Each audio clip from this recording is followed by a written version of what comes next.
இவ்வாண்டுக்குரிய வருடாந்த மகோற்சவத்தினுடைய 4ஆம் நாள் உற்சவத்திலே நாம் இணைந்திருக்கின்றோம். அந்த வகையிலே கடந்த 3 தினங்களாக வெவ்வேறுபட்டவர்கள் இங்கே வருகை தந்து வெவ்வேறு சிந்தனைகளை இந்த சொற்பொழிவு கூடாக உங்களிடம் விதைத்திருக்கின்றார்கள். அதனுடைய தொடர்ச்சியாக இன்றைய தினமும் இதை தொடர்ந்து வருகின்ற மற்றொரு தினத்திலும் இங்கே சொற்பெருக்காற்ற இருப்பவர், இந்த மண்ணை சார்ந்தவர், இந்த ஆலயத்தோடும் இந்த மண்ணோடும் இந்த வழிபாடுகளோடும் தன்னுடைய சிறுபராயம் முதல் ஒன்றிணைந்து பயணித்த ஒருவர். தற்போது திருமண பந்தம் காரணமாக வல்வெட்டியிலே இருந்தாலும் கூட கரவட்டி மண்ணை மறக்காத ஹார்ட்லி கல்லூரியினுடைய தமிழ் ஆசிரியராக விளங்குகின்ற நண்பர் முருகமூர்த்தி சார் அவர்கள் இன்றைய தினம் பெண்ணின் பெருந்தக்க யாவுல என்ற விடயம் தொடர்பான சொற்பெருக்கை இங்கே ஆற்ற இருக்கின்றார். கடந்த வருடமும் அவர் இந்த ஆலயத்திலே வருகை தந்து அவர் இந்த சொற்பொழிவு துறையிலே அதிகம் ஈடுபட்டவர் இல்லை என்றாலும் கூட மிகச்சிறப்பான முறையிலே தனக்கென்று ஒரு சொற்பொழிவு பாணியை உருவாக்கி இடையிலே சமகால விடயங்களோடு நகைச்சுவையும் கலந்து மிகச்சிறப்பான முறையிலே சென்ற திருவிழாவிலே அவருடைய 2 சொற்பொழிவுகள் இந்த ஆலய முன்னலிலே இடம்பெற்றிருக்கின்றன. அது பலரது பாராட்டுக்களையும் பெற்றிருப்பதையும் நாம் அறிவோம். அதனுடைய தொடர்ச்சியாக ஹார்ட்லி கல்லூரியிலே தமிழ் ஆசிரியராக, குறிப்பாக வடமராட்சி மண்ணிலே இடைநிலை வகுப்புகளுக்கு உயர்தர வகுப்புக்கு தமிழை கற்பிப்பதிலே மிகச்சிறந்து விளங்குகின்ற ஆசிரியர்களில் ஒருவர். அவர் நினைத்திருந்தால் இன்னும் பல உயரங்களை தொட்டிருக்க முடியும் என்றாலும் ஒரு தமிழ் ஆசிரியராகவே வாழ வேண்டும் என்ற உணர்வோடு பல மாணவ தலைமுறை உருவாக்கி கொண்டிருக்கிற அரும்பணியை செய்து கொண்டிருக்கிற அவர் இப்பொழுது பெண்ணின் பெருந்தக்க யாவுல என்ற விடயம் தொடர்பான சொற்பொழிவை ஆற்றுவதற்காக அவரை அன்புரிமையோடு அழைத்து நிற்கின்றோம். நன்றி.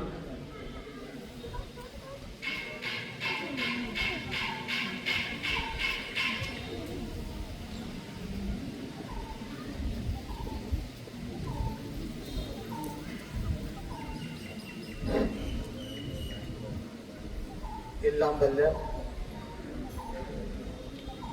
எம்பெருமானுடைய திருவடிகளை தலை சூட்டி பணிந்து வணங்கி இன்றைய அந்த மகோற்சவ தினங்களை சிறப்பாக செய்து கொண்டிருக்கின்ற அந்தன பெருமக்களே, இன்றைய விழாவினுடைய உபயோகாரர்களே, இந்த ஆலயத்தை பரிபாலித்துக் கொண்டிருக்கின்ற பரிபாலன சபையினரே, பக்த அடியார்களே, ஆண்டோர்களே, சான்றோர்களே, அனைவருக்கும் முதற்கண் நன்றிகள். இந்த இறைவனுடைய திருவருள் கைகூடியுள்ள அந்த வேளையில்தான் இந்த அடியவன் உங்கள் முன் இந்த பிரசங்கத்தை நிகழ்த்துவதற்கு கைகூடியுள்ளார். அந்த இறைவனுடைய திருவருள் என்பது இல்லாது இருந்திருந்தால் நிச்சயமாக நான் உங்கள் முன் தோன்றி இந்த பிரசங்கத்தை நிகழ்த்தி இருக்க வாய்ப்பில்லை. எனவே அந்த இறைவனுக்கும் மனமார்ந்த நன்றிகளை நான் தெரிவித்துக் கொள்கிறேன்.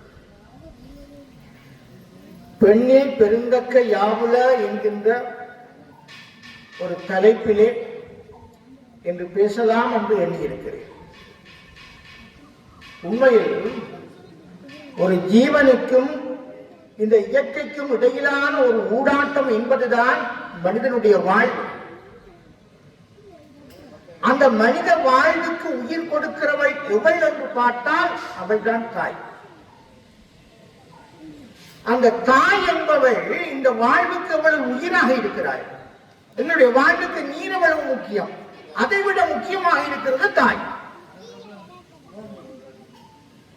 கவிமணி தேசிக விநாயகம் பிள்ளை அழகா சொல்வார், மங்கையராய் பிறப்பதற்கு நல்ல மாதவம் செய்திட வேண்டுமம்மா அப்படின்னு சொல்லுவார். உண்மையில இந்த பெண்ணினுடைய பிறப்பு என்பது ஒரு மாதவத்துக்குரிய. பாரதி சொல்லுவார், பெற்றதாயும் பிறந்த பொன்னாடும் நற்றவு வாணினும் நனி சிறந்தனவே. நாங்கள் பெரும் தவம் செய்து வானுலகத்தை அடையலாம், வானுலக இன்பத்தை பெறலாம். ஆனால் அதே வானுலக இன்பத்தை நாங்கள் இவ்வுலக அந்த பெற்ற தாய் நாட்டிடமும் நாங்கள் பெற்றுக்கொள்ள முடியும். அதுபடியே தான் சொன்னார், பெற்ற தாயும் பிறந்த பொன்னாடும் நச்சவ வாணினும் நனி சிறந்தனவே அப்படின்னா ஒரு பெற்ற தாய்க்கு எவ்வளவு முக்கியத்துவம் இருக்கிறது. நாங்கள் இவ்வுலகத்திலே இருந்தபடியே நாங்கள் அந்த இன்பத்தை பெற்றுக் கொள்ளலாம் தாயுடன். அதான் வள்ளுவர் ஒரு படி மேல போய் சொன்னார், பெண்ணின் பெருந்தக்க யாவுள கற்பு எனும் திண்மை உண்டாக பெறின். பெண்ணிடத்திலே கற்பு என்று சொல்லப்படுகின்ற அந்த திண்மை இருக்குமாக இருந்தால், அந்த கற்பு என்கின்ற பெண்மை அந்த பெண்ணிடத்தில் இருக்குமாக இருந்தால், அந்த பெண்ணுக்கு அதை விட பெருமை பேரில்லை. அந்த பெண்ணினுடைய நிலையை விட வேறு எதுவுமே கிடையாது. அதுதான் பெண்ணின் பெருந்தக்க யாவுள கற்பு எனும் திண்மை உண்டாக பெறின். இந்த இடத்தில் ஒரு விஷயத்தை நான் சொல்லி புகழாம யோசிக்கிறேன். இந்த கற்பு கற்பு என்று சொல்லுகிறார்களே அப்படின்னா என்ன அப்படின்றது நாங்கள் மெய்யல் நோக்கில நாங்கள் பின்னோக்கி பார்க்கலாம். ஆரம்ப காலத்தில் இருந்த சமுதாயம் தாய் வழி சமுதாயம். அங்கே தாய் தான் முக்கியத்துவம். ஏனியவர்கள் எல்லாம் அந்த தாயை சூழ்ந்திருப்பார்கள், அவ்வளவுதான். ஒரு பெண் தான் அடிப்படை ஒரு சமுதாயம். அப்ப அந்த சமுதாயத்தில் என்னென்ன வேடுப தொழில் முக்கியமான தொழில். எல்லாருமே அப்படி வேட்டையாடி கொண்டு வந்து ஒன்றாயிருந்து சாப்பிடுவாங்க, அவ்வளவுதான். அந்த காலம் ஒரு கிட்டத்தட்ட விளங்கக்கூடிய நிலையில அவன் இருந்தான். சிந்தனை பற்றி அவனுக்கு எதுவுமே தெரியாது. அப்ப அந்த ஒரு பெண் பலரை திருமணம் செய்து கொள்வாள்.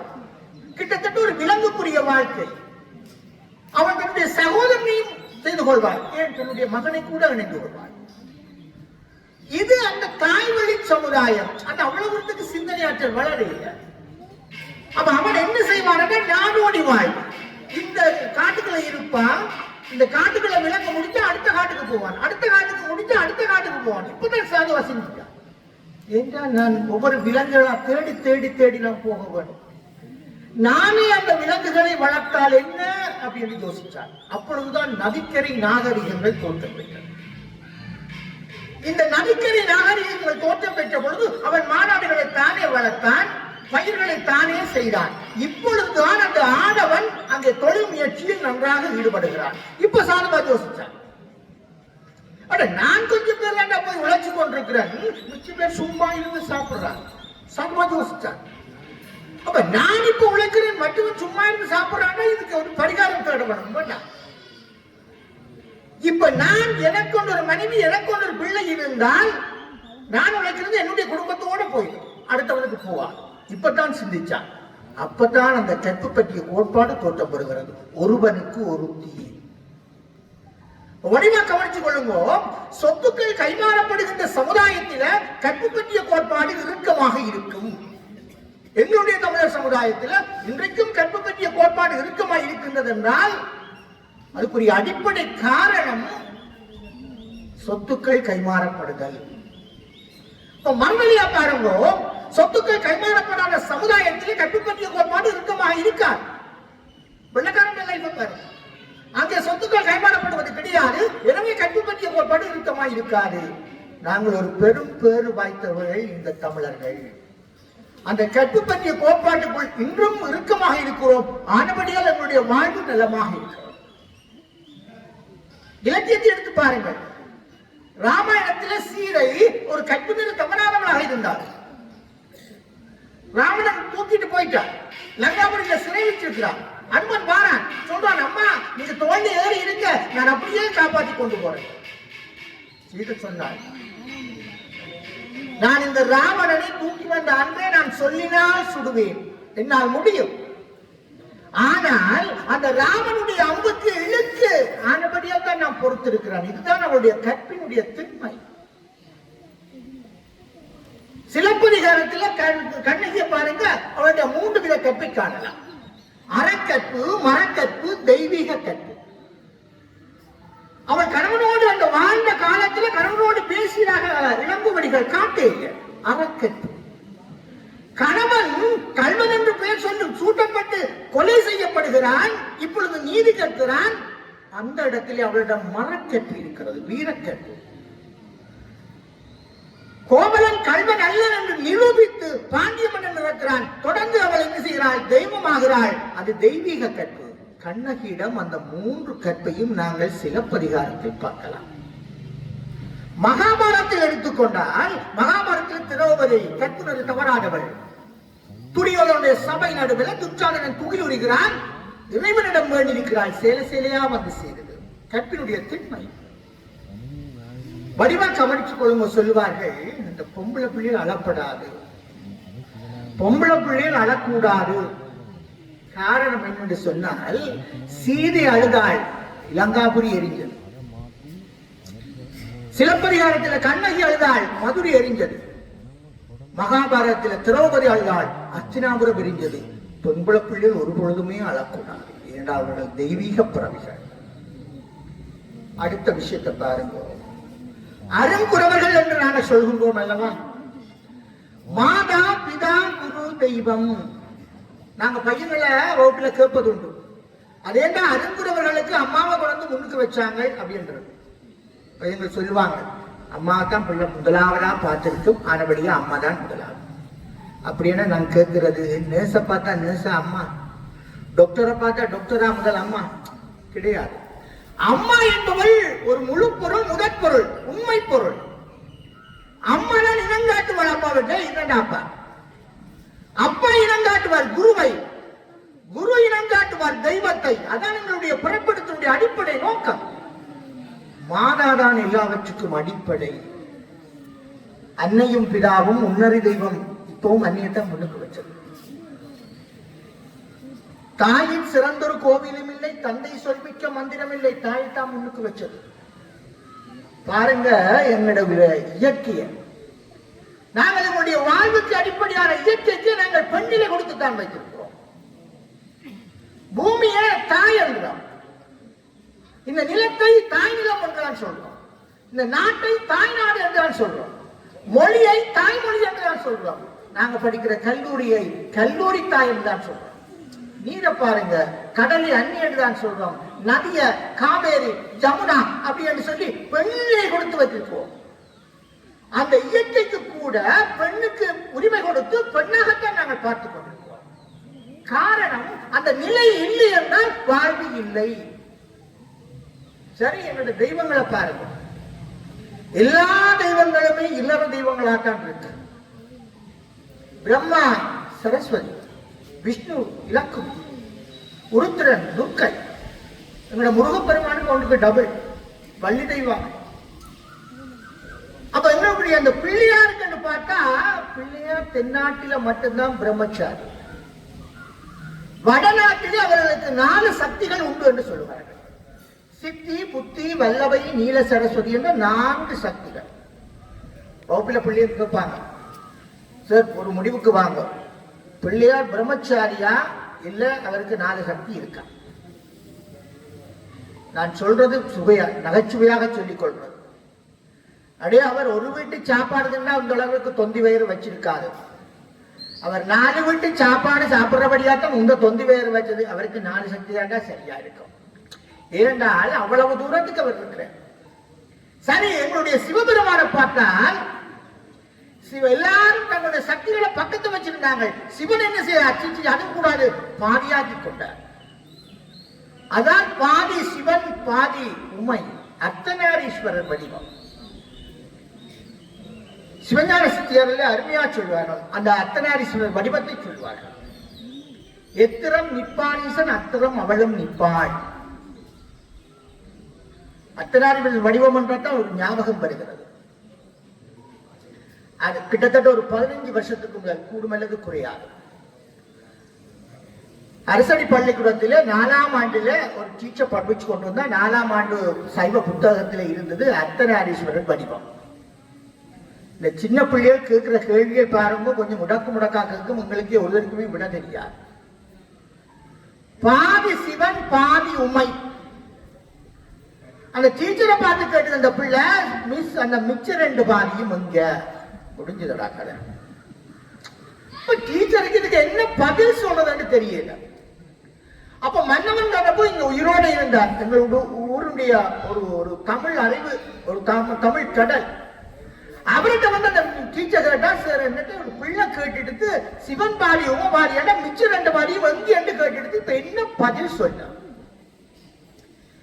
இப்ப மன்னவன் தந்தப்போ ஒரு பதில் சொன்னார், அம்மா இந்த நதி மூலம் ரிஷி மூலம் எல்லாம் ஆராயப்படாது. நீங்க போய் சொல்லுங்க, உலகத்தில் உலாவுகின்ற ஆண்கள் ஒரு பாதி, பெண்கள் மறுபாதி அப்படின்னு போய் சொல்லுங்க. அவருக்கு ஒரு சந்தோஷம். போய் சொன்னான், இந்த உலகத்திலே உலாவுகின்ற ஆண்கள் பாதி, மிச்ச பாதி பெண்கள் அப்படின்னு வலி சந்தோஷம். அவனும் ஏற்றுக்கொண்டான். ஒரு கிழமை தான் தாக்கு பிடிச்சு. அவன் அப்படியே அடுத்த கிழமை வந்து நீங்க போய் சொல்லி போட்டீங்க. என்னடா சங்கடம்? சிவன் மச்ச பாதியை நான் கண்டுபிடிச்சிட்டேன். எங்க கிடக்கு? வல்ற கோயில கிடக்கு. வல்ற கோயில கிடக்கா? என்ன நான் போனான் அங்க அதிகர வடிவம் சிவன் பாதி, விஷ்ணு பாதி. அப்ப சிவன் பாதி அங்க கிடக்கு. இப்ப பதில் சொல்லுங்க, விஷ்ணுன்ற பாதி எங்க, உமைன்ற பாதி முடிஞ்சது கதை. மிஸ் அப்படியே கூப்பிட்டா, ஐயவா எனக்கு ஒழுங்கா படிக்க தெரியாது, 2 குட்டு குட்டி இருக்கு விட, இது தேவையில்லாத கதை கலைக்கப்படாது. பக்கத்தில் உள்ள பையன் சொன்னானா, டேய் கிச்சமாரே இப்படித்தாங்க. அவன் கேள்வி கேட்டு எங்களுக்கு பதில் தெரியாட்டாலும் எங்களுக்கு தான் அடி, நாங்கள் கேள்வி கேட்டு அவைக்கு பதில் தெரியாட்டாலும் எங்களுக்கு தான் அடி. இந்த அர்த்தநாரீஸ்வரர் வடிவம் வருகின்ற பொழுது எனக்கு இந்த ஞாபகம் ஒவ்வொரு முறையும் வந்து செல்லும். அடுத்தது பாருங்க, குடும்பம் என்ற நீதியில வருகின்ற பொழுது ஒரு குடும்பத்தில் ஆம்பளை பிள்ளை பிறந்திருக்குன்னா டக்குன்னு சொல்வார்கள் ஒரு வாரிசு பிறந்திருக்கு. பொம்பளை பிள்ளை பிறந்திருக்குன்னா சொல்வார்கள் வாரிசு அல்ல, எங்களுக்கு ஒரு பரிசோண்டு கிடைச்சிருக்கு, அப்படித்தான் சொல்லுவாங்க. இன்னொருத்த சொல்லுவாங்க, பெண் பிள்ளை பிறந்திருக்குன்னா மகாலட்சுமியே வந்திருக்கிறாங்க. அப்ப ஆம்பளை பிள்ளை அது கொள்ளி வைக்கிறதுக்கு வந்திருக்கு. பாருங்க, மகாலட்சுமி சொல்லி போட்டு ஆம்பளை பிள்ளை அது கொள்ளி வைக்கிறதுக்கு வந்திருக்கு. ஆனந்தருக்க சொல்லி பாருங்கள், உதடுகள் ஒட்டாது. அதுவே பெண் என்று சொல்லி பாருங்கள், பெண் என்றால் ஒட்டும். அந்த இல்லறத்தை நல்லறமாக்குறவள் பெண்தான். ஒரு குடும்பத்தில் 10 ஆம்பளைகள் இருக்கு, ஒரே ஒரு பெண் இருக்கு. அந்த பெண் சரியில்லை என்றால் அந்த குடும்பம் மொத்தமும் சரியில்லை போச்சு. மாறாக 10 ஆண்கள் இருக்கிறார்கள், அவர்கள் சரியில்லை.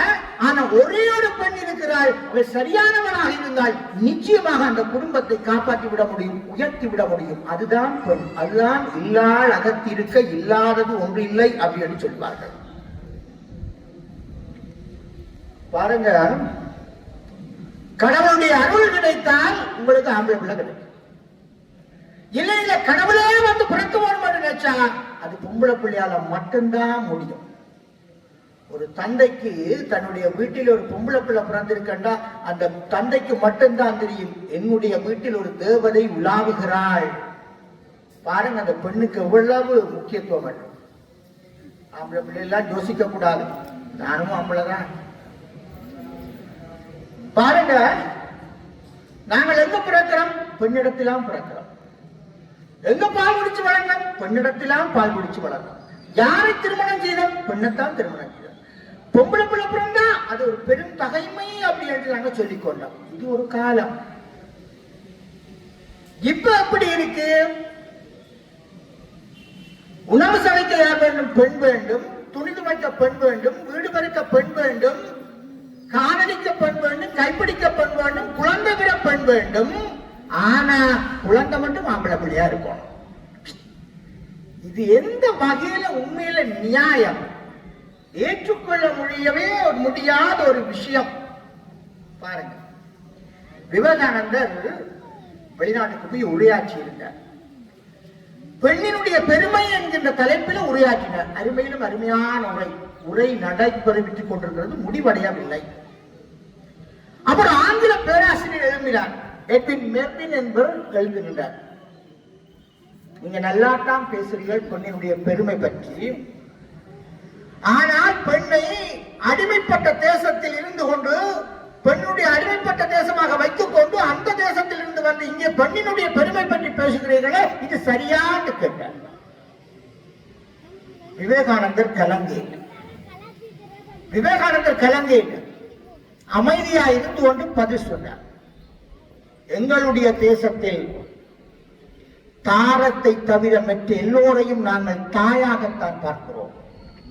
எங்களுடைய தேசத்தில் தாரத்தை தவிர மற்ற எல்லோர்களையும் நாங்கள் தாயகத்தான் பார்க்கிறோம். ஆனால் உங்களுடைய தேசத்தில் நீங்கள் தாயை தவிர மிச்ச எல்லாரையும் தாரமாத்தானே பார்க்கிறீர்கள் என்றால் எல்லாம் சபாஸ் கைதட்டினார்கள். அன்றிலிருந்து அவர் உரையை தொடர்ந்த பாருங்க, அந்த எவ்வளவு தூரத்துக்கு நம்முடைய தமிழ் பண்பாடு பெண்ணை உயர்வாக பார்த்திருக்கிறது, எவ்வளவு தூரத்துக்கு உயர்வாக பார்த்திருக்கிறது. சரி, இவ்வளவு பெண் இருக்கு பாருங்க, பெண்ணினுடைய மனது இவராலும் அறிஞ்சு விடவே முடியாது, அவ்வளவுக்கு ஆழமான. அதுதான் பெண்ணினுடைய வலிமை. பெண்ணுடைய மனதுக்கு என்ன இருக்கு தெரியவே தெரியாது. சங்க காலத்தில் சொல்லி போட்டான், அத்திமலரும் அருங்காக்கை வெண்ணிறமும் கட்டுமுடல் நீர் மீன்பதமும் கண்டாலும் காணலாம். அது என்ன அத்திமலர்? அத்திப்பூ பூக்கிறதே கிடையாது, அருமையிலும் அருமையா பூக்கும், நீங்க காணவே முடியாது. அந்த அத்திப்பூவை நாங்கள் பூக்கிறத கண்டுகொள்ளலாம், நடக்கலாம். அருங்காக்கை வெண்ணிறமும் காகம் எப்பொழுதும் கருப்பு தான், அதுல நாங்க வெண்மையை ஒரு பொழுதும் பார்த்து விட முடியாது. ஏன்? அந்த காகத்திலையும் நாங்க வெண்மையை பார்க்கலாம். இந்த மீன் நீருக்குள்ள நீந்தி கொண்டு போகிறது, அந்த மீன் நீந்தி கொண்டு போகிற அந்த காலடி தடம், அந்த தடத்தை பார்க்க முடியாது, ஆனாலும் நாங்கள் அதை பார்க்கலாம். இந்த மூன்றும் நடக்கும். இந்த மூன்றும் நடந்தாலும் நடக்குமே தவிர ஒழுபொழுதும் அந்த கடவுளால கூட பெண்ணினுடைய மனதின் ஆழத்தை புரிந்து கொள்ளவே முடியாது. அவ்வளவு தூரத்துக்கு அதுதான் பெண்ணினுடைய பலம் என்று சொல்வார்கள். ஆண்களோடு ஒப்பிடுகின்ற பொழுது பெண்ணினுடைய பலமே அதுதான். பொம்பளை பிள்ளைகள் எல்லாரையும் விட அறிவு மிக்கவர்கள். விஞ்ஞான ரீதியாக நிரூபணமான ஒன்று. ஒரு விஞ்ஞானி நீண்ட நாள் ஆராய்ச்சி செய்து கொண்டிருக்கிறார். மனைவி போய் கேட்டார், என்ன ஆராய்ச்சி செய்கிறீர்கள் அப்படின்னு சொல்லி கேட்டார். இந்த உலகத்திலே இருக்கிற பொருட்கள் எல்லாவற்றையும் கரைக்கக்கூடிய ஒரு திரவத்தை நான் கண்டுபிடிக்க போறேன். பெஞ்சாதி கிட்ட போய் கேட்டாவா, அது சரி, அப்ப அது எந்த பாத்திரத்துக்கு வச்சிருப்பீங்கள்? எல்லாத்தையும் கரைக்கக்கூடிய ஒரு திரவத்தை நான் கண்டுபிடிக்க போறேன்னா அது எந்த பாத்திரத்துல வச்சிருக்கிறது? அவர் அன்றையோடு அந்த ஆராய்ச்சியை கைவிட்டார். பாருங்கள், சாதாரணமான ஒரு கேள்வி எப்படி அதை கேட்டிருக்கிறார். ஒரு நாட்டில நல்ல ஒரு அமைச்சர், நல்ல ஒரு அரசர், இனிமையான ஒரு ஆட்சியை செய்து வருகிறார். ஆனா அந்த மந்திரி பாருங்க, ஒருவர் அவரோட வாய்ப்பான ஆள் இல்லை, முழுக்க பித்தலாட்டம், பொய் புரளிதான். அந்த அமைச்சர் ஒரு நாள் போய்கொண்டிருக்கிறார். இதுலயே ஒரு அழகான பெண் வந்தார். அந்த பெண்ணு கேட்ட, நான் உன்னை திருமணம் செய்து கொள்ள விரும்புகிறேன். சொன்னால் முடியாது, நான் ஏற்கனவே திருமணம் ஆகிவிட்டேன். இல்லை, நான் உன்னை எப்படியாவது அடைய வேண்டும் அப்படின்னு சொன்னான். சொன்னால், கருங்கல்ல காக்க தின்னுமா? முடியாது. கருங்கல்ல காக்க தின்ன முடியாது, நீ என்னை ஒரு பொழுதும் அடைந்து விட முடியாது. கோபம் கொண்டான் அமைச்சர். அவருடைய கணவனை கொலை தொழிலுக்கு, கொலை பழிக்கு ஆளாக்கினான், வீணாக பழி சுமத்தினான், நீதிமன்றத்துக்கு கொண்டு போனான். அந்த நீதிபதிக்கு லஞ்சத்தை கொடுத்து அவனை குற்றவாளியாக்கி சிறையிட்டான். பாவம். அந்த மனைவி என்ன செய்யணும்? ஓடோடி போய் அரசிடம் முறையிடுகிறாள். ஆனால் அமைச்சரை குறை சொல்லவில்லை. காரணம், அமைச்சரை குறை சொன்னால் அவர் ஏற்றுக்கொள்ள மாட்டார். இப்ப ஒரு மன்னிப்பு தாருங்கள் அப்படின்னு கெஞ்சி மண்டாடி கேட்கிறார். அந்த அரசனும் இறங்கிக் கொண்டார். சொன்னார், அம்மா பிரச்சனை இல்லை, நாளைக்கு நாங்கள் ஒரு திருவிழச்சீட்டு போட்டு பார்ப்போம். குற்றவாளி இல்லை என்று சொல்லி 2 திருவிழச்சீட்டு போடுவோம். அந்த திருவிழச்சீட்டை எடுக்கின்ற பொழுது எது வருகிறதோ அதான் தீர்ப்பு. அவள் ஏற்றுக்கொண்டாள். இந்த செய்தி வருகிறது மந்திரிக்கு. மந்திரி உடனே என்ன செய்கிறார் என்றால், அந்த திருவிழச்சீட்டு எழுதுகிறவன் பொறுப்பாக இருக்கிறவன் போய் சொல்றார், நான் சொல்றபடிதான் நீ எழுத மாட்டோம், 2 சீட்டிலையும் நீ குற்றவாளி என்றே எழுது. இது எப்படியோ அவளோட காதுக்கு எட்டிச்சு. அவள் அழுகிறாள். ஆனாலும் அவள் திடகாத்திரத்தோட வருகிறாள். அடுத்த நாள் சபைக்கு அரசன் வந்து ஒன்று சொல்லுவாள், அரசே, திருவிழா சீட்டு தான் எடுக்கிறது முடிவா போச்சு, அந்த சீட்டை நானே எடுத்தேன். சரி, மந்திரி கேட்ட மந்திரியோ ஓமட்டார். ஏன்னா 2லயும் வந்து என்ன குற்றவாளி என்றுதான் கிடக்கு. அவன் அந்த திருவிழா சீட்டை ஒன்று எடுத்தால் அப்படியே எடுத்த வச்சுக்க மாய்க்க போட்டு முண்டி விளங்கி போட்டான். எல்லாரும் வியந்து போனார்கள், அரசன் உட்பட. ஏனம்மா அந்த திருவிழா சீட்டை எடுத்து விளங்கினாய்? அரசனே, அது அவ்வாறே இருக்கட்டும், பிரச்சனை இல்லை. இப்ப இருக்கிற திருவிழா சீட்டை எடுத்து பார்த்தா நான் விழுங்கினது என்னன்னு கண்டுபிடிக்கலாம் தானே? அப்ப முடிவுக்கு நீங்க வரலாம். சரி, இப்ப இருக்கிற திருவிழாச்சீட்டு எடுத்து பார்த்தால் குற்றவாளியாண்டு தானே இருக்கும், குற்றவாளியாண்டு தானே இருக்கும். அப்ப விழுங்கினது இப்ப என்ன முடிவு? குற்றவாளி அல்ல. முடிவா பாருங்கள், அந்த பெண்ணினுடைய மதி நுட்பம் என்பது ஒரு பிரச்சனை வருகின்ற பொழுதுதான் பெண்ணினுடைய மதிநுட்பத்தை கண்டுகொள்ளலாம். ஆம்பளை டக்குனு டென்ஷனா போவாங்க, ஆம்பளையெல்லாம் டென்ஷனா போகும். பொம்பளையெல்லாம் நிதானமா நின்று யோசிச்சு முடிவெடுக்கும். அது பெண்மைக்கே உரித்தான குணம். தோமஸ் அல்வா எடிசனுடைய வரலாறுகள் உங்களுக்கு நன்றாக தெரியும். தோமஸ் அல்வா எடிசன் 4 வயசா இருக்கின்ற பொழுது, நான் இப்ப சொல்ல மறந்து தாயினுடைய பேங்க் சொல்ல பாருங்க. தோமஸ் அல்வா எடிசன் 4 வயசா இருக்கின்ற பொழுது பள்ளிக்கூடத்திலிருந்து கலைச்சு போட்டாங்க. கடிதம் எழுதி கொடுத்திருந்தார், உன்னுடைய மகன் இங்க உதவாது, கல்விக்கும் சரி வராது, பாடசாலைக்கும் சரி வராது, இங்க அனுப்பவே வேண்டாம். தாயிட்ட கொண்டு கொடுத்தான். அம்மா, என்னோட மிஸ் ஏதோ கடிதம் எழுதி தந்துட்டார். கடிதத்தை பார்த்தாள் தாய், கலங்கி போனாள். அப்படியே அந்த கடிதத்தை எடுத்து வச்சுட்டு அப்படியே சொன்னால், அவன் கேட்டான், அம்மா இது என்ன எழுதி கிடக்கு? மகனே, நீ அதிபுத்திசாலி, அதிபுத்திசாலியான உனக்கு எங்களால் படிப்பிக்க முடியாது, நீங்களே படிப்பித்துக் கொள்ளுங்கள் என்று அருமையாக எழுதியிருக்கிறார்கள். அன்றையிலிருந்து தாயை நூலகம் அமைத்துக் கொடுத்தாள், ஆய்வுகூடம் அமைத்துக் கொடுத்தாள், தாயை படிப்பிக்கிறாள். வளர்ந்து பெரியவனாகிறான். கிராமபோன் என்கின்ற ஒன்றை கண்டுபிடிக்கிறான் 1877ஆம் ஆண்டு. அதாவது ஒலியை பதிவு செய்து மூலம் நாங்கள் கேட்டுக்கொள்ளலாம். அப்பொழுது அந்த அமெரிக்காவில் ஒரு நிகழ்வு வருடாவரம் நடக்கிறது. உலகத்திலே எல்லா இடத்திலையும் வந்து புத்தாக்கம் நடந்திருக்கிறதோ அதை கொண்டு வந்து அங்கே காட்சிப்படுத்தி விளங்கப்படுத்த வேண்டும். அந்த அறிஞர்கள் எல்லாருமே அங்கீகாரம் செய்து கொள்வார்கள். அப்ப இவனும் தன்னை கிராமபோனை கொண்டு போய் பையன், சின்ன பையன் கொண்டு வச்சுட்டு அதை போட்டு காட்டுறான். அங்குள்ள அறிஞர்கள் எல்லாரும் சொல்லுகிறார்கள், இது ஒரு பொழுதும் சாத்தியப்படாது, நீ ஒரு மஜிக் ஷோ காட்டுற, இது ஒரு பித்த, இது உண்மை இல்லை. அப்படியே கையை பிடித்து இழுத்து கொண்டு வெளியில உடந்து விட்டாச்சு. இந்த செய்தி அமெரிக்காவுடைய பாராளுமன்றத்தில் போய் அது ஊசலாடுகிறது. எல்லாரும் சல்லாபிக்கிறார்கள், கேட்கிறார்கள், இது உண்மையா பொய்யா? அது பொய்யா இருந்தா அமெரிக்காவுக்கு இழுக்கு, உண்மையா இருந்தாலும் இழுக்கு. ஏன் உண்மை என்றதை நாங்கள் நிரூபிக்க வேண்டும். உடனடியாக 3 பேர் கொண்ட குழுவை அனுப்பியாச்சு. உண்மையா பொய்யா பார்த்துட்டு வா. அவங்க அங்கு போய் பார்த்தா இல்லை, 100க்கு 100 உண்மை. இவன் என்ன செய்யறாங்க, அடுத்த அங்க போயில பக்கத்தில் உள்ள கிரவுண்டுக்கு கொண்டு தானே போட்டு தரவழி எல்லாரும் குரலை பதிவு செய்து மறுபடி போட்டு காட்டினான். இப்ப உண்மையில புத்தாக்கத்தில் இருந்தவர்களை விட இந்த காட்சியில் இருந்தவர்களை விட இங்க சனம் பெருகிட்டு. இப்ப அறிஞர்கள் வந்து சொன்னார்களாம், நீங்கள் வந்து அங்கேயே நீங்கள் காட்சிப்படுத்தலாம், கொஞ்ச நாள் தேவையில்லை. மறுநாள் பாராளுமன்றத்தில் அவனை கொண்டு போய் சபாநாயகருக்கு நடுவில் வச்சு அவனுக்கு நிகராக வச்சு அப்படியே ஜனாதிபதி உட்பட எல்லாரும் இருந்து அவர்களை கௌரவம் செய்கிறார்கள்.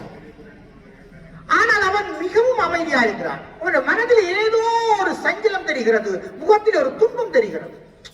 ஜனாதிபதி கேட்டார், என்ன பிரச்சனை? அவன் சொன்னான், இந்த அமெரிக்க பாராளுமன்றம் என்னை கௌரவிக்கிறதுக்கு தகுதி இல்லை.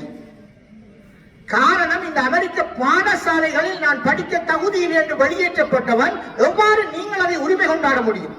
அப்படின்னா என்ன செய்ய? அவன் சொன்னான், இங்கிலாந்து பாராளுமன்றம் தான் என்னை கௌரவிக்க முடியும். காரணம், தாய் இங்கிலாந்து தேசம். அந்த நாளில உண்மையில செய்தி பரவுவது என்பது மிக குறைவு. ஆனாலும் இங்கிலாந்தில் இருந்து தனி விமானம் அனுப்பப்பட்டு தாயும் மகனுமாக இங்கிலாந்து பாராளுமன்றம் அவர்களை கௌரவித்தது என்றால் அதற்கு யார் காரணம்? தோமஸ் அல்வா எடிசனுடைய தாய் தான் காரணம். இன்று நாங்கள் இந்த மின்குமங்கள் கீழே நாங்கள் இருந்து ஒளி பெற்றுக் கொண்டிருக்கிறோம் என்றால் யார் காரணம்? தோமஸ் அல்வா எடிசன் தான் காரணம். அதற்கு யார் அடிப்படை? அந்த தாய் தான் அடிப்படை. தோமஸ் அல்வா எடிசனுடைய வாழ்வுக்கு அந்த பாடசாலை இருளைத்தான் காட்டினது. ஆனா தோமஸ் அல்வா எடிசன் இந்த உலகுக்கு ஒளியை காட்டியிருக்கிறார்.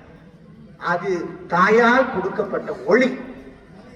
உண்மையில் அந்த தாய் அன்பு என்பது அந்த இடத்தில் அது வந்திருக்கிறது. பாருங்க, தாய் அன்புக்கு இந்த 2 உதாரணம் சொல்றேன். ஒரு உண்மை சம்பவம். ஒரு தாய்க்கு 2 குழந்தைகள் பிறக்கிறார்கள், 2 பிள்ளைகள் பிறக்கிறார்கள். 2 பிள்ளைகள் பிறந்தா ஒரு பிள்ளை இறந்து விட்டது. அப்ப டாக்டர் எல்லாரும் சித்தவரை என்று சொல்றாங்க, அம்மா உங்களுடைய ஒரு பிள்ளை இறந்துடுத்தம்மா. அவள் சொன்னால நான் ஏற்றுக்கொள்ளவே மாட்டேன். என்னுடைய வயிற்றில் இப்பொழுது பிறக்க முன்பு கூட அந்த பிள்ளையுடைய துடிப்பை நான் உணர்ந்து கொண்டிருந்தேன். எவ்வாறு அது இறந்திருக்க முடியும்? நான் பார்க்கலாமா அந்த பிள்ளை என்று கேட்டாங்க. கட்டாயம் என்று சொல்லி அந்த பிள்ளையை கொண்டே கொடுத்தார்கள். அந்த தாய் அப்படியே தன்னுடைய மார்போட போட்டு அணைத்துக் கொண்டு அடித்து மகனே மகனே என்று அழுகிறாள். திடீரென்று வீரிட்ட சத்தம் கேட்கிறது. தொட்டிலுக்குள்ள மற்ற பிள்ளையை பார்த்த அந்த பிள்ளை அளவே இல்லை. தாய் தன்னுடைய மார்போடு அணைத்து மகனே மகனே என்று அழுதாலே அந்த இதயத்தை தட்டிவிட்டாலே உயிர் பெற்றுக் கொண்டது. மருத்துவம் தோற்றுவிட்டது அந்த தாயினுடைய அன்பின் முன்னால். இன்னொரு சம்பவம், தாய் இளவயல் தாய் நோய்வாய்ப்பட்டிருக்கிறாய், மரணப்படுக்கை என்று கூட சொல்லலாம். அந்த நிலைமை டாக்டர்கள் எல்லாருமே கைவிரித்து விட்டார்கள்.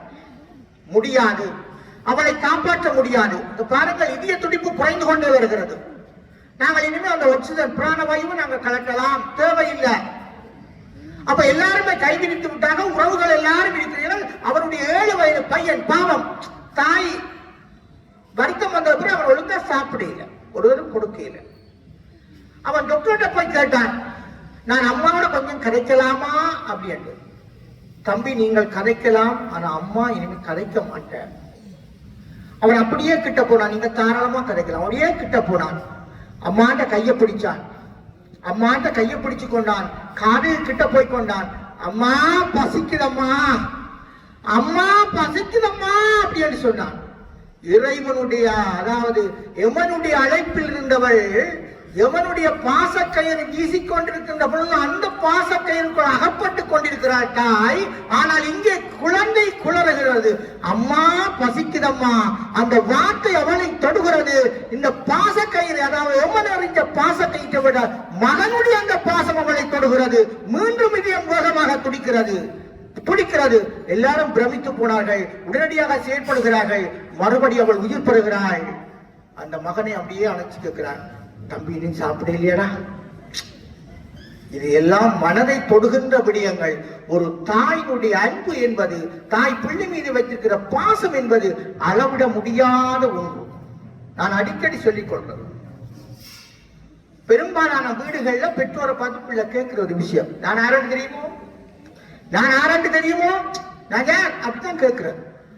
விவேகானந்தர் அழகா சொல்றார், யார் இல்லை என்றால் நீ இந்த பூமியில் பிறந்திருக்க முடியாதோ, யாரை இழந்தால் நீ மீண்டும் அவரை பெற்றிருக்க முடியாதோ, அப்படி ஒரு உறவு ஒன்று இருந்தால் அது தாய் மட்டும்தான், வேறு எதுவுமே கிடையாது. பாருங்க, ஒரு பெற்ற தாய் நிமிந்தே படுத்திருப்பான். தான் கர்ப்பமுற்று இருக்கின்ற பொழுது தான் சரிந்து படுத்தால் அந்த குழந்தையை தாக்கும். தனக்கு விருப்பமான உணவுகள் எதுவென்று இருந்தாலும் அதை உண்ண மாட்டார். அது பிள்ளைக்கு கூடாது. பிள்ளை பிறக்கும் உண்மையை பிள்ளைக்காக வேண்டுகின்ற ஒரே இறைவனிடம் வேண்டுகின்ற ஒரே உயிர் ஒன்று உண்டானால் அது தாய் தான், வேறு எதுவுமே கிடையாது. அப்ப உண்மையில பிள்ளைகளை நீங்க வடிவா கவனிச்சு கொள்வோம். உங்களுடைய அந்த சதை, ரத்தம், தசை, இந்த உடல் எல்லாம் உங்களுக்கு அப்பா அம்மா போட்ட பிச்சை. நீங்கள் ஒரு பொழுதும் அப்பா அம்மாவை உதாசீனம் செய்து விடாதீர்கள். அப்பா சோறு சூடா இருந்தாலே சாப்பிடுவேன். பிள்ளைகள் சோறு, அதாவது சோறு சுவையா இருந்தா தான் சாப்பிடுவாங்க. அம்மா சோறு மிச்சம் இருந்தா தான் சாப்பிடுவாள். தாயினுடைய ஒரு அன்பு எவ்வளவு இருக்கு தெரியுமா? தனக்காக சொத்து சேர்த்து வைக்காத அப்பாவையும் தனக்காக சோறு சமைக்காத அம்மாவையும் நீ பார்க்க வேண்டும் என்றால் அது தமிழ் பண்பாட்டில் இருக்கிற உன்னுடைய அப்பா அம்மா தான். ஒரு பொழுதும் நீ அவர்களை கைவிட்டு விடக்கூடாது. பாருங்க, இன்றைக்கு அலுவலகம் எல்லாம் இருக்கு. அந்த அலுவலகங்களுக்கெல்லாம் 1000 விடுமுறைகள் வருவது உண்மை. ஆனா அம்மாண்ட சமையலறைக்கு மட்டும் ஒரு பொழுது கூட விடுமுறை என்பது கிடையாது. எவ்வளவு ஒரு அற்புதமான தியாகத்தை தாயானவள் எங்களுக்காக செய்து கொண்டிருக்கிறாள். அம்மாண்ட வீட்டில பேர் வச்சிருப்பாங்க அன்னை இல்லம். பாருங்க, எவ்வளவு மனதுக்கு கஷ்டமான ஒரு விஷயமா இருக்கும். வீட்டுக்கு பேர் வச்சிருப்பான் அன்னை இல்லம், ஆனா அன்னை இருக்கும் அங்க முதியோர் இல்லத்துல. ஊருக்கு பகட்டுக்காக நீ எவ்வாறு வாழ்ந்து விடாதே. உன்னுடைய தாய் தந்தையினுடைய உண்மையாக நீ வாழ்ந்து கொள். நான் பையன்களுக்கு அடிக்கடி சொல்லிக் கொள்றது, டே அம்மா சமைச்சு தந்தா அந்த சாப்பாடு சரியில்லை என்றாலும் நீ சாப்பிடு, குறை சொல்லாரு. ஏண்டா எத்தனையோ பேர் சாப்பாடு வழி இல்லாம இருக்கிறாண்டா, எத்தனையோ பேர் அம்மாவே இல்லாம இருக்கிறாங்கடா. ஆனபடி அம்மா சாப்பாடு தரைக்கு ஒரு பொழுதும் குறை சொல்லி போடாது. ஆனால் இன்றைய இளைஞர்கள் இவர்கள் அதை சொல்லுவதைத்தான் வழக்கமாக கொண்டிருக்கிறார். புட்டை அவிச்சா இடியப்பத்தை கொண்டா, இடியப்பச்ச புட்டை கொண்டா, தோசை என்ன இட்டலியை கொண்டா, இட்டலியை வச்சா தோசையை கொண்டா, மரக்கரை காய்ச்சினா மச்சத்தை கொண்டா, மச்சத்தை காய்ச்சினா மரக்கரை கொண்டா. என்ன உண்மையில அந்த தாயை அந்த அளவு தூரத்துக்கு நாங்கள் வருத்தவே கூடாது. அழகா சொல்வார்கள், திருமூலர் சொல்றார், நடமாடும் கோயிலுக்கு நீ ஒன்று செய்தால் அது படமாடும் கோயிலை போய் சேரும். நடமாடும் கோயிலால் அது நம்முடைய தாய், படமாடும் கோயிலால நம்மளுடைய தெய்வம் இருக்கின்ற கோயில். ஒரு ஆலயத்தில் நீண்ட வரிசை அர்ச்சனை செய்யறதுக்காக நீண்ட வரிசையில் நிற்கிறார்கள், மிக நெருக்கடி. ஒரு அம்மா கண்ண நேரமா அர்ச்சனை தட்டோட நிக்குது, பாவம் மிருகம், தண்ணி குடிக்கல, மயங்கி விழுந்து போச்சு. தண்ணியை கொண்டாருங்க எல்லாருமே செஞ்சுக்கிறாங்க. நான் ஒருவரும் தண்ணி கொண்டே இல்லை. ஒருவன் மட்டும் என்ன செய்யறான்னா, தன்னுடைய அந்த அர்ச்சனை தட்டில் இருந்த தேங்காயை எடுத்து அப்படியே உடைச்சு அந்த இளநீரை அப்படியே அந்த தாயுடைய வாய்க்குள்ள விடுறான். தாய் குடிக்கிறாள், தெம்பாகிறாள். அந்த மூலஸ்தானத்தில் இருந்த தெய்வம் ஒருவருக்கும் அறியாமல் தன்னுடைய வாயை துடைத்துக் கொள்கிறது. வடிவா கவனிச்சுக் கொள்ளும். இங்கே தாய்க்கு இட்ட இளநீர் அந்த தெய்வத்தை சென்றடைந்திருக்கிறது. எவருக்குமே தெரியாமல் அந்த தெய்வம் வாயை துடைத்துக் கொள்கிறது. அதுதான் திருமூலர் சொன்னார், நடமாடும் கோவிலுக்கு நீ ஒன்று செய்தால் அது படமாடும் கோவிலை போய் சேரும். வடிவா தெரிஞ்சுக்கணும். அந்த சப் போஸ்ட் ஆபீஸ்ல நீங்கள் போய் கடிதத்தை போடுறீங்க, அது எங்க போய் சேரும்? மெயின் போஸ்ட் ஆபீஸுக்கு போய் சேரும். அப்ப மெயின் போஸ்ட் ஆபீஸ்ல நீங்கள் ஒரு கடிதத்தை போட்டா அது சப் போஸ்ட் ஆபீஸுக்கு வராது. நீங்கள் தாய்க்கு கடமையை சரியாக செய்தால் அது இறைவனுக்கு போய் சேரும். இறைவனுக்கு நீங்கள் செய்தால் அது தாயை வந்தடையாது. இப்ப நீ சப் போஸ்ட் ஆபீஸ் பக்கத்திலேயே வீட்டிலே இருக்கப்ப ஏன் நீ இப்ப அங்க போற கோயிலுக்கு? ஒரு குடும்பம், மனைவி கணவன், 3 பிள்ளைகள், 2 ஆம்பளை பிள்ளை, ஒரு பொம்பளை பிள்ளை. இவ்வளவு காலம் இருந்தது ஒரு பழம் வீடு. இப்பதான் ஒரு பெரிய வீடு எல்லாம் கட்டியாச்சு. ஒவ்வொரு பிள்ளையும் கூப்பிடுது, அம்மா நீ மட்டும் வா. அப்பா வேண்டாம். ஏண்டா அப்பா வேண்டாம்? அப்பா எப்ப பண்ணாலும் என்ன திட்டிக்கொண்டே இருப்பா, பேசிக்கொண்டே இருப்பா, அது வேண்டாம். அம்மா நீ மட்டும் வா. அம்மா சொன்னாண்டே, நான் ஒரு பொழுதும் அப்பா விட்டு வரவன். அம்மா ஒன்னுத்தானே அப்பா தொடர்ந்து பேசிக்கொண்டே இருக்கிறா, நீ என்ன அப்பா? அடே அப்பாவை விட்டு வர முடியாது, நீங்கள் போய் சந்தோஷமாயிருங்க, நான் அப்பாவோட இருக்கிறேன். அவர்கள் திருமணமாகி 50 ஆண்டுகள் ஆகிறது. அந்த நாளும் வந்துடுது, திருமண நாள். அவள் மனைவி யோசிக்கிறான், நான் இன்னைக்கு எப்படியாவது அவருக்கு ஒரு பரிசு பொருள் கொடுக்கணும், காசு இல்லை. அதை எப்படியோ அவள் எடுத்து ஒரு மோதிரம் உண்டு, பொன் மோதிரம் செய்து வந்து வச்சுக்கிறாள். இந்த கணவனும் யோசித்தான், இன்னைக்கு நான் எப்படியாவது அந்த 50வது திருமண நாளுக்கு அவளுக்கு ஒரு பரிசு கொடுக்க வேண்டும். அவளுடைய தலைமை கூந்தல் அந்த இடுப்பு தாண்டி அப்படியே நிற்கும், மிக அடர்த்தியான நேர்த்தியான கூந்தல். அப்ப இப்ப அவன் யோசிக்கிறான், நான் அவளுக்கு பொன்னாலே ஒரு சீப்பு செய்து கொடுப்பான். ஒருவர் பரிசு பொருள் வச்சுக்கிறது மற்றவருக்கு தெரியாது. இப்ப அவள் கொண்டாந்து மோதிரத்தை போட்டாள், நேரங்கப்பா போட்டுக்கொள்ளுமா மோதிரம். அவர் வடுத்து கொடுத்தார், இந்தாடி இந்த சீப்பு, பொன்னால சீப்பு, இந்த தலைமையில நீ வண்ணமாக இழுத்துக்கொள்ளும். அவள் சொன்னாலப்பா, இந்த சீப்பு நீ பயன்படாது. ஏன் என்று கேட்டால், அவள் தன்னுடைய அந்த நீண்ட கூந்தலை அறிஞ்சு கொடுத்துத்தான், காசு எடுத்துத்தான் இப்பொழுது மோதிரம் செய்திருக்கிறாள். ஒரு ஆண் இருந்தால்தான் கொடுப்பாள், பெண் இல்லாமலே கொடுக்கக்கூடியவள் தான் பெண். பாருங்க, அந்த உயர்வு என்பது எங்கே இருக்கிறது? மழையில நனைஞ்சு வந்திருக்கா ஒரு பையன், அப்பா என்ன செய்வான்? ஏண்டா குடை கொண்டு போய்க்க கூடாதோ திட்டுவேன், பேசுவேன். அண்ணா பேசுவான், நீ எங்கேயாவது ஒதுங்கி போட்டு வந்திருக்கலாம், நான் ஏன் இங்க வந்த, நீ மழைக்கு நனைஞ்சு இனி காய்ச்சல் என்னடா? அண்ணா பேசுவான். அம்மா அப்படியே கூட்டி கொண்டு போய் துவாய் எடுத்து தலையில துவட்டி கொண்டு திட்டுவாள். சனியன் பிடிச்ச மழை எந்த பிள்ளை போற நேரம் பார்த்து போயிருக்கு. சனியன் பிடிச்ச மழை மழையை அவள் திட்டுவாள், பிள்ளை ஒரு பொழுதும் திட்ட மாட்டாள். அதுதான் அந்த தாய்மை என்பது உயர்வான. இறைவன் ஒவ்வொரு வீட்டிலையும் இருக்க வேண்டும் என்று ஆசைப்பட்டான், முடியாது. ஆனபடியா தான் அவன் தாயை அனுப்பி வச்சிருக்கிறான், வடிவாக தெரிந்து கொள்ள வேண்டும். இறைவனால் முடியாது, எனவே தன்னை தாயை அனுப்பி வைத்திருக்கிறான். கால நேரம் வர்றபடியா நான் சுருக்கமாக சொல்றேன்.